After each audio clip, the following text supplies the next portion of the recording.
Hi everyone, and welcome to Almost Cancelled. I'm Peter, and this is Connor. Hey guys. We're going to talk about Better Call Saul, Season 2, Episode 4. It's called Gloves Off, and full spoilers for the episode as always.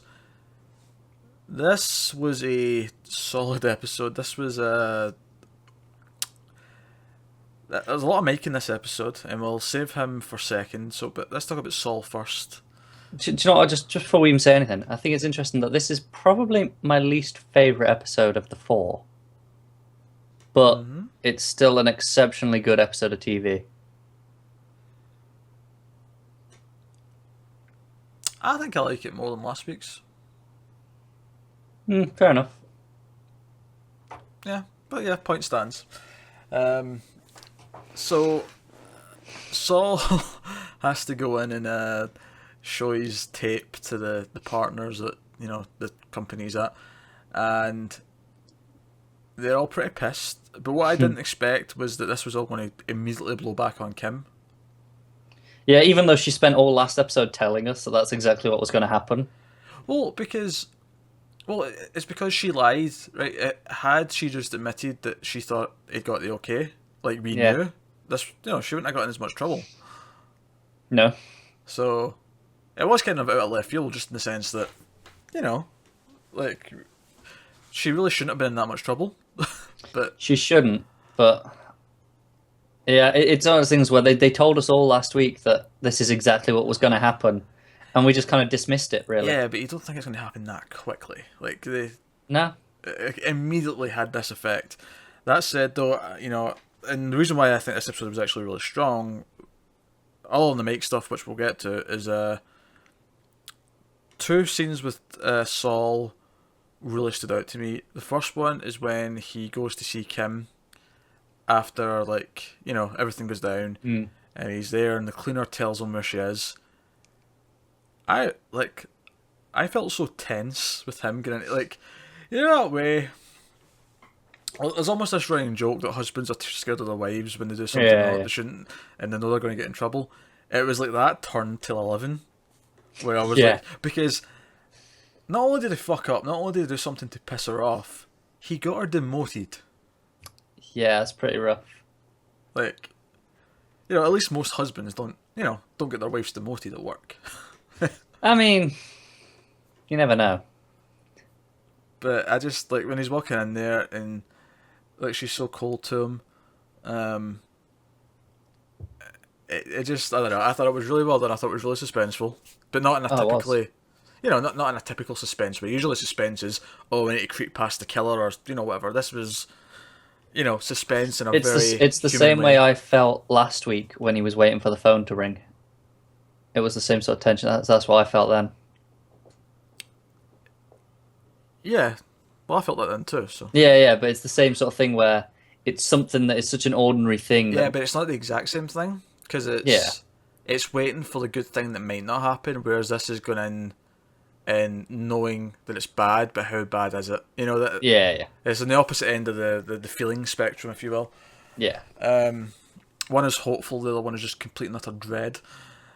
So I thought that was well done. I thought it was really well handled. Her reaction worked very well. And the other scene that I thought was great was, and this was probably the standout scene of the entire episode for me. It was Jimmy going to talk to his brother, Yeah. because that entire scene was like a character analysis of Saul and why his brother the way he is with him. And it's kind of that thing where, because Saul's a protagonist, we're always kind of on his side. At the same time, I couldn't really disagree with anything Chuck was saying. It's true. And it was just really well handled, really well acted, and I really, really get into it, especially when Saul is like saying, "Look, I'll quit being a lawyer if you Mm. just say that'll let you help Kim get back to where she was. I'll quit." And he's like, "Well, I wouldn't do that because that's technically extortion because you're one of the employees of the blah blah blah blah. All this legal stuff." And he's like, "But just say it. I won't tell anyone. Just say it." And it's almost like Saul is really trying to bring him down to his level Yeah. by making him do this deal. Yeah, it does. It's funny because in the scene where they're talking, him and Howard are talking to Kim. Mm. he's just sitting there and he looks like a fucking supervillain. Like the way he's sat there, just like he has complete power. He just doesn't even need to say anything. And it's Yeah, this case of trying to bring him down to almost to a level of humanity compared to him being this force above. yeah, and it's funny because he is kind of a dick about it. Like when Jimmy calls him an asshole, I agree he's being an asshole, Yeah, but at the same time, he's not wrong about anything. yeah. It's just going about it in the wrong fashion. Yeah, and it's kind of like, yeah, look, yeah, I'm doing. He's a flawed character. They're both very flawed characters. Well, Saul slash Jimmy, obviously for obvious reasons, numerously throughout Breaking Bad and this, but his brother's more flawed in a more normal way, almost, where okay, you think your brother's like a chimpanzee with a machine gun, but in a law, firm, in like as an actual lawyer, you know, your flaw then is not trying to help him Yeah, and not be like that. Your flaw is not trying, like you've just written them off, and yeah. and Well, that's it's pride essentially. If you're going to break it down to the traditional sins, it's pride of yeah, how he feels he's better than him, and he almost doesn't deserve help. and you'd rather talk him out of doing it rather than helping him succeed. Yeah, It's yeah, it's extremely human, and I think that's something I would say for Saul, Chuck, and Kim in this episode. They all felt very human, but that scene in particular really hit it home for me. definitely. So yeah, I think it's one of the strongest scenes in the show so far, honestly. Yeah, it's hard to disagree with that. So it's really getting to the meat of what these characters are about, what the show's about, and excellent stuff. But of course, Better Call Saul, as much as it's called Better Call Saul, is almost equally about Mike and his path to where we see him in Breaking Bad. So let's talk about this. He is hired by I can't remember his name. Nacho. There you go, Nacho, to kill Tuco, who's a villain we know from Breaking Bad. So we know he doesn't go through with it. Yeah, But we don't know how it doesn't go through. We don't know, does he not do it? Does he try it and yeah. fail? You can kind of say that about this whole show. It's like, yeah, well, Yeah. we know Jimmy's going to end up being Saul, but it's how. Yeah, so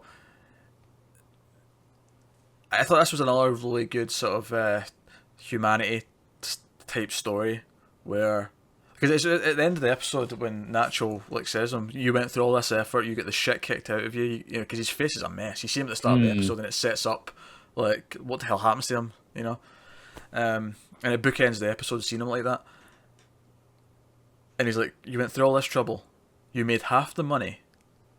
When he gets out of prison, he might come after you. Why did you do this? It took way more effort, and you did all of that not to kill him. Why? And he doesn't answer. And it's because at this point, he's just not willing to be a killer. Yeah. There's humanity in there, which we know he does lose by Breaking Bad, because in Breaking Bad, there's several scenes where he does just kill people, I'm sure. I feel like when he gets to Breaking Bad, he's not even that he wants to kill, he's just resigned to it. Yeah, it's not like he becomes some mad killer. He's still a very calm and collected guy. It's like he never enjoys it. It's just he's resigned to this is just what he has to do and who he is essentially. But he's not crossed that line yet. Yeah. That's the thing. He's never. Well, killed it feels like he's killed many times before. Well, no, he has, but he's done that in the line of duty as a cop, or he's done it maybe in the military. He might have been in. I don't know. Wouldn't surprise The way me. he was holding that sniper felt like he was in the Marines.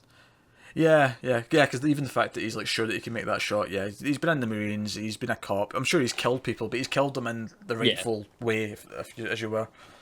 And that's my cats chasing each other. But no, I thought that was another really good poignant moment at the end. Was Yeah, it's fantastic. with Mike keeping his humanity and Nacho just not understanding it. Yeah. Because I use this phrase a lot when we're talking about this show, but he's broke bad, but he's not Walter White in season 4 yet. He's Walter White in season 1. Nah, that's a bad analogy, but you know what I mean. Yeah, you get the idea. He still thinks he's doing the right thing. Yeah. Um, I think another so scene that I loved was Nacho telling him why he wanted Tuco dead and describing what he'd done. And I think it works so well because we know Tuco already, and we know yeah, exactly what he's like, and we can picture this. Whereas if this was someone we hadn't really had any sort of real connection to, it would be harder to get the same sense of understanding that we did. yeah. This is one of those things where if you're watching this for some reason without seeing Breaking Bad, then it's probably not as anywhere nearly as I mean, I guess impactful. it works a little because we had Tuco in season 1 Briefly, briefly. Yeah, like so you know who he is, assuming you remember. But it wouldn't have anywhere near the same impact for sure. but no, solid episode. And it's one of these things where I forget how few scenes are actually in an episode of Better Call Saul. Yeah, not like it's only a handful. Because they take their time with each scene, they really let it all sink in. There's lots of long shots and just conversations that go on for literally 6 or 7 minutes. But they'll never feel that long. They never feel No, boring. no, like that one between Jimmy and Chuck in his. I'm sure that's about 8 minutes long. That scene. It goes on for quite a while. Maybe. When he goes, it's starting from when he goes in at night, and he's talking to him, giving him the blankets and stuff and the water, cutting to the stuff in the morning as well. I feel like it goes on for quite a long time. But you never feel its length. Ever. No, no, not at all. So, yeah, Better Call Saul is continuously fantastic. Very little to complain about. I can't really think about it. I mean, if I have any complaints, it's that, like, neither Kim didn't dump Saul and he didn't get fired. It felt like there wasn't very much consequence to his action after that initial 5 minute meeting. But maybe that's part of the point, is that it affected her more than it did him. Yeah, and he gets away feels with like he it. got away with it. Yeah, He's the sleazy one, or he's the one that's kind of slimy and gets away with it, but the real person, the person who's trying to work hard, is the one who gets hit with it. Yeah, that is probably the point. Yeah. Which is why he might not learn his lesson. I don't think he will. I think he'll. It's well, we know he won't. Well, we but, know he won't, yeah, but you know what I mean? but like because of that, yeah, he'll think, oh, I didn't actually go that badly, and she didn't. She's gonna get back in the good books once Chuck explains that she didn't know. So he'll think, there wasn't really any repercussions, so he'll just do something again. Yeah. So, there you go. Better Call Saul, gloves off, season 2, episode 4. That's us for this week.